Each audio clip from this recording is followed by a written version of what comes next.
Political Capital is brought to you by Uber Canada. Learn more at uber.com/flexibilityworks.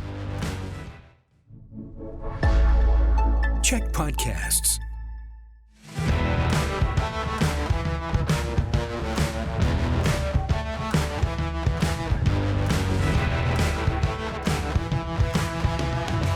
Hey everyone, and welcome to Political Capital, your source for all the latest in BC politics. I'm your host, Rob Shaw, coming to you from the CHEK News Tower in Victoria, where we have been keeping on track of all the developments in provincial politics this past week, and there has been a lot of them. One year to the election now, and the party positions are landing fast all over the place. We've got new legislation on housing, we have changes potentially to the carbon tax, proposed expansion to safe supply, a new coalition of businesses upset at vandalism, and a former premier getting a plum job as an ambassador. Make sure to tackle all those topics. You subscribe to our audio podcast to get all of the discussion.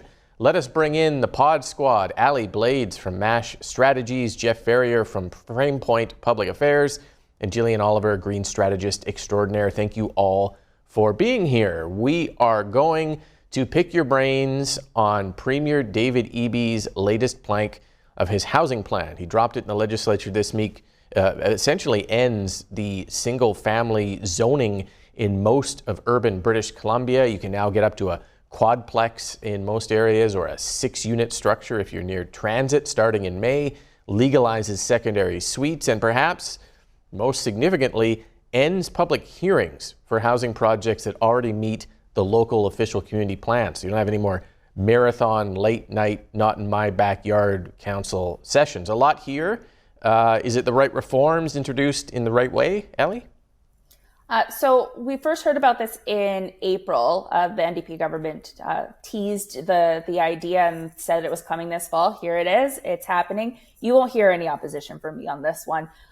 We talk about housing and affordability being a big problem. This is an aggressive way that the NDP have approached this. When it comes to just like the overall change of what the Lower Mainland potentially could look like, listen, I know that change is hard, but homelessness is even harder, guys. And so Andrew Wilkinson was talking about this years ago, about building more density near public transit, like the Cambie Street with the Marine Gateway Canada Line, like that looked completely different 10 years ago, and it's thriving now. And that's the potential change that we're going to see with this policy. So I think it's great. I think the BC Liberals, BC United have talked about this. Pierre Poilievre has talked about this too, creating different zoning near transit stations, and this is exactly it. So I think we're all on board. Yeah, it is the sort of distillation of a lot of what David Eby has been saying about housing policy since he ran for leader of the party. Jillian, how do you think it landed and the reaction to it?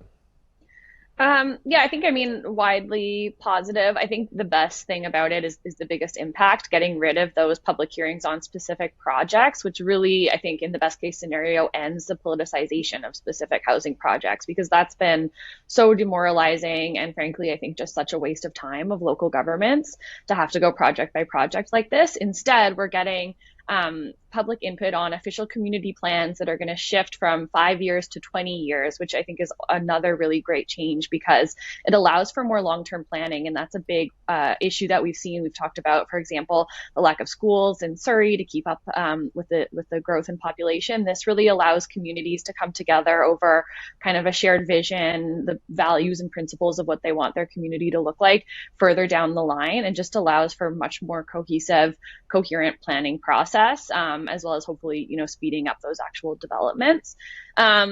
Also, some potential issues pointed out. The biggest one is that in other places where this has been done, they've actually seen more speculation and land values go up, because this creates more incentive for developers to kind of, buy up more single family homes, because there's a potential for a profit. And, we're looking at, them having to buy land from a single family home that's $2 or $3 million, put another $1 million into developing it into more units. And, we're going to end up with duplexes that are still unaffordable for a lot of people. other issues coming from the local governments, like how are they going to get all the money that they need for the infrastructure or the community amenities required, because that usually comes through the rezoning process where they can get money from developers for things like parks and childcare facilities and things like that. So some details to iron out, and the legislation, isn't clear on that. There's a manual coming from government that will have a lot of those details, and hopefully they're able to iron some of them out so that this can get into action and be effective. It does raise a question of whether the value of a single family lot increases, as you mentioned, Jillian, because if you're an elderly couple who bought your home in the 1960s for $50 and 2 magic beans, and now you're selling it for $2 million, is it more likely that a developer is going to come in and want to buy it and put a quadplex up than someone else? But maybe that's the cost of increasing housing supply. Jeff, what do you think?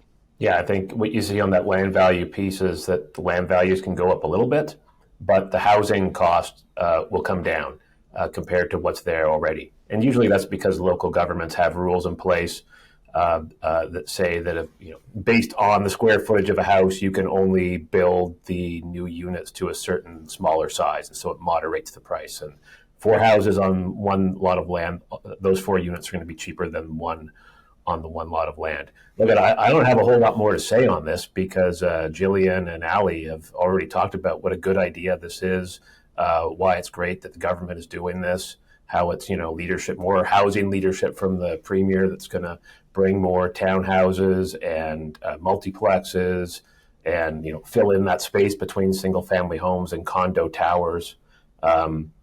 Didn't talk about, but I'm sure they were going to get around to it, like how it's going to help bring back the kind of neighborhoods that a lot of us grew up in back in the day, where there was, more people, more families, more kids. I live out at the UBC, and you go into Point Grey, and it's like a ghost town there because it's so devoid of life. And hopefully this will bring back some of that energy and life to those neighborhoods. Government's forecasting 13,000 more homes for people every year for the next 10 years.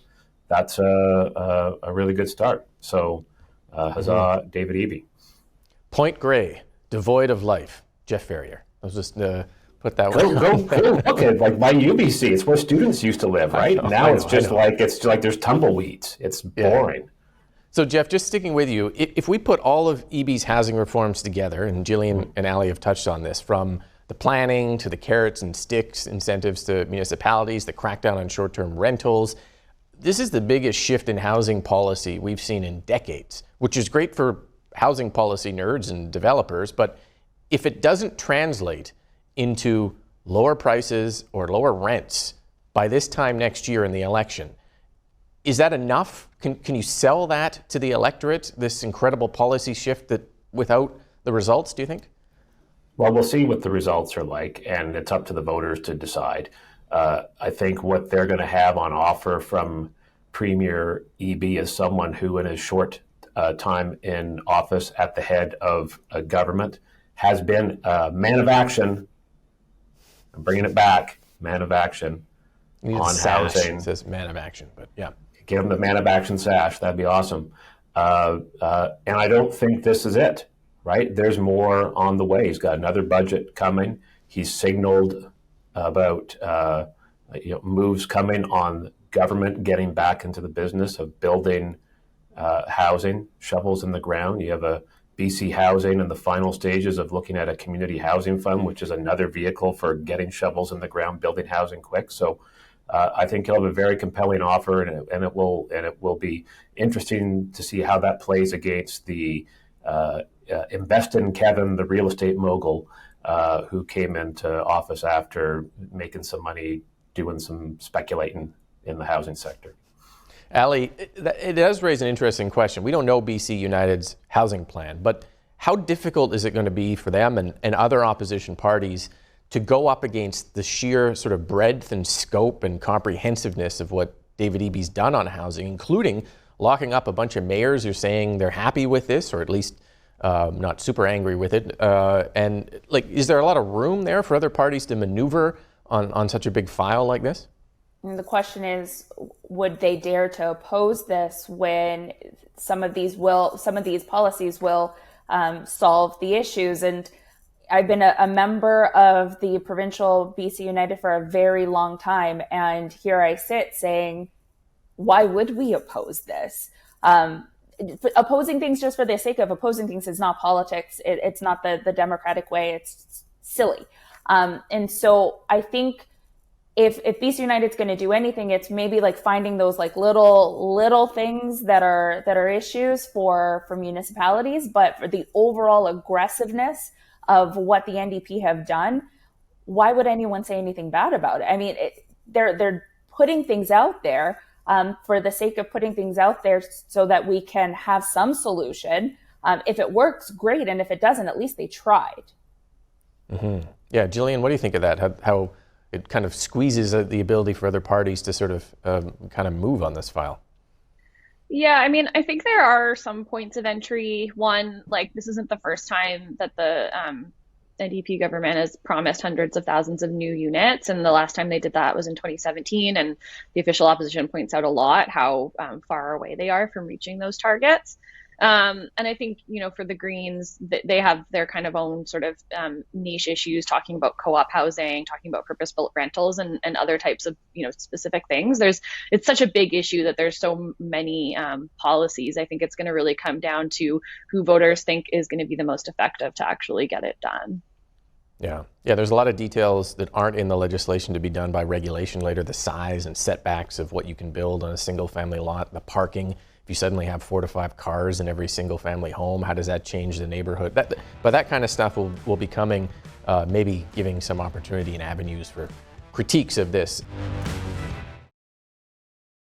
For now, let's move on to the next topic, which is a release from BC's coroner this week that recommends the government expand its safe supply program that provides medical grade clean drugs to those suffering addictions, removing the requirement that is currently in place for people to have a doctor's prescription, and pushing the province to regulate and dispense more illicit drugs more freely. The NDP government gave a firm no to this. Jillian, I'm staying with you. What do you make of the proposal and the government's kind of very quick ruling it out? Well, the coroner and other public health officials have been out ahead of the government on this for many years. They recommended decriminalization and safe supply before the government implemented those programs that are in place now.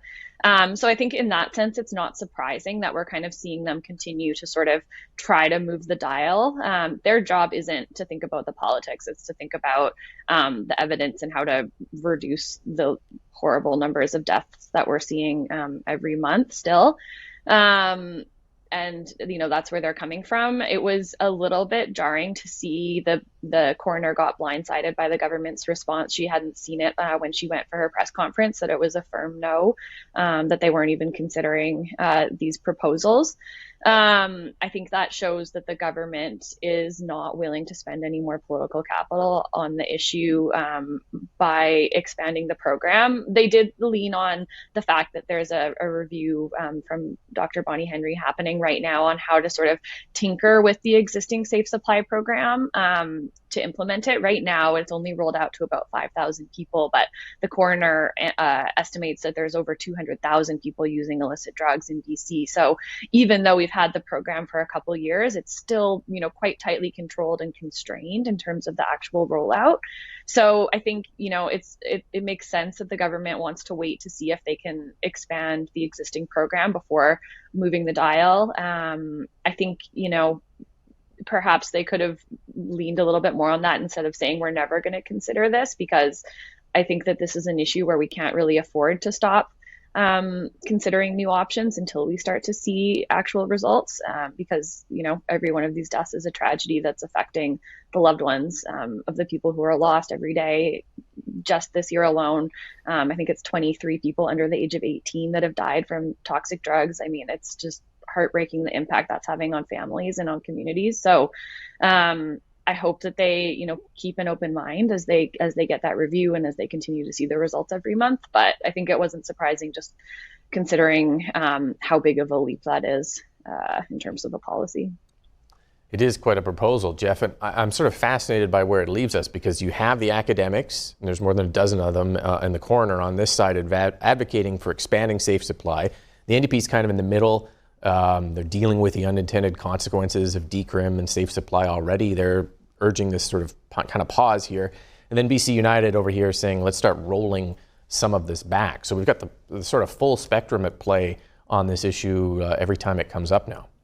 Yeah, I think that's fair. I think it's important to note here that, as you've said, that government isn't saying no to safe supply.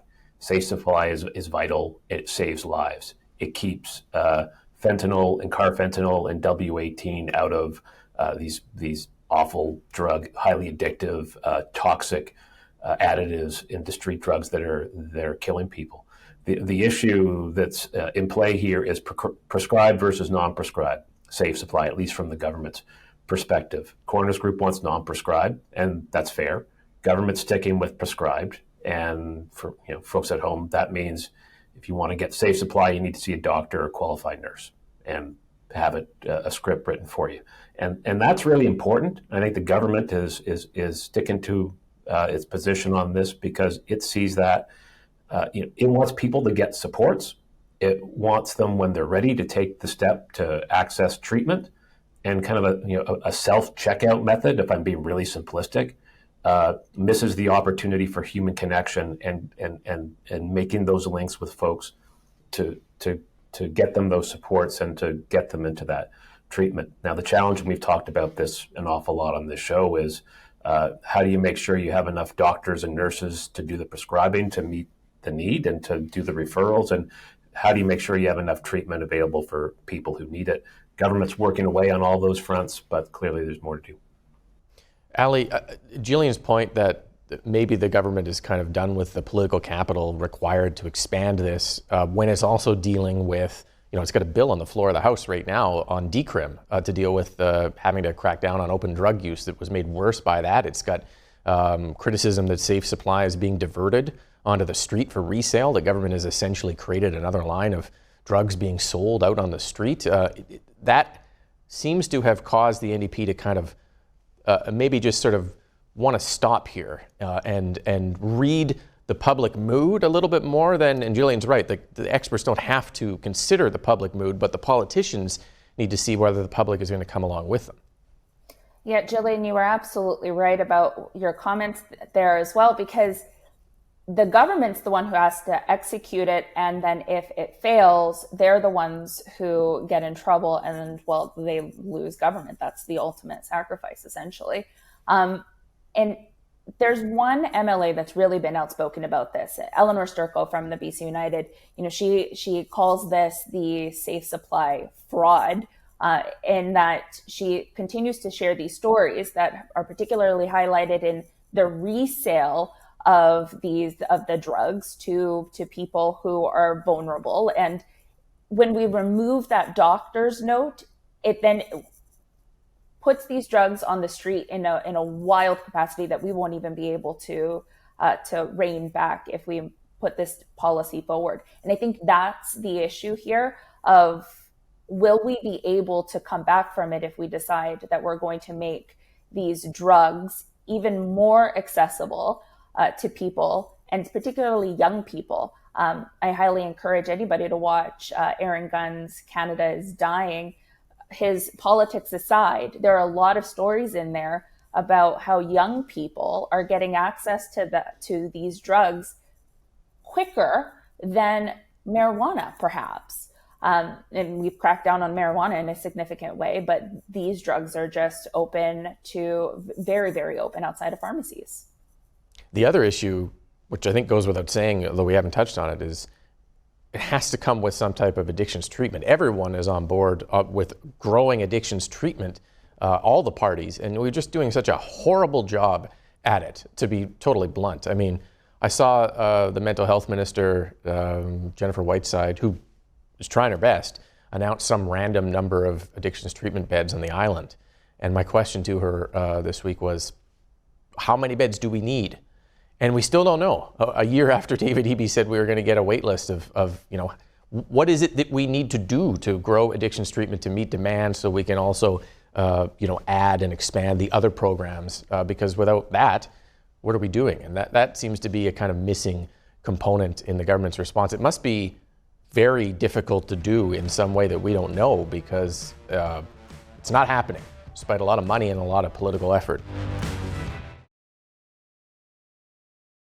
We want to talk about the carbon tax really quickly. We only have a couple minutes left here, so we're just going to go around really quickly. Make sure you subscribe to the audio podcast to continue this discussion. But Prime Minister Justin Trudeau opening up Pandora's box by announcing that he's removing the carbon tax on home heating oil in some parts of Canada, not in BC. Now it's a political football in British Columbia. BC United came out with a plan to fiddle with it. The NDP's saying they're working on something, but they don't want to change too much. Jillian, it's a mess. Do we take anything away from this and where we're going on the carbon tax now? Well, yeah, I mean, Poilievre basically said he wants to make the next election a carbon tax election. So this issue is not going away. It's going to be getting a ton of spotlight and discussion, and that filters down into provincial politics, obviously. It's an interesting issue because I think it's like Falcon it's not the first time that he's tried to sort of chase Poilievre's success by picking up on a policy that he's gotten credit for, but so far it hasn't really yielded political results for him in terms of his polling numbers, in terms of by-election outcomes and things like that. Because I think provincial politics is a little bit unique in BC. People are already getting rebates for the carbon tax. We've kind of been through this discussion with gas taxes, where we saw lots of calls to try to remove the carbon tax on that to save people money. But then we saw, when other provinces did that, the prices just went up anyway, and the profits just go more to oil and gas companies. I think people don't want to go backwards on climate change. They understand that there needs to be a price on carbon. I think that what people are looking for that's different is more policies that are going to help make those switches affordable. We saw the province instead respond by joining the federal program to increase rebates for heat pumps to help people to make those switches so that they can reduce their home heating costs in ways that are greener. So I don't know if it kind of feels to me like Falcon is just chasing Poilievre, and so far it hasn't worked for him. So we'll see. Jeff and Allie, we're going to hold you to the podcast portion here. Make sure you subscribe. Wait a second. I didn't get a chance to use my Taylor Swift card. Oh, there you go. Which I was saving for a tough question. Thanks, David Eby, Taylor Swift coming to Vancouver, 2024. It's a good diversionary tactic. I like it. But all right, you got to play it at the end there. Make sure you subscribe to the podcast for more discussion on this and other topics, and make sure you subscribe to the YouTube feed as well. Thank you so much for watching. We'll be back next week with all the latest in BC politics here on Political Capital. Political Capital is brought to you by Uber Canada. Learn more at uber.com/flexibilityworks.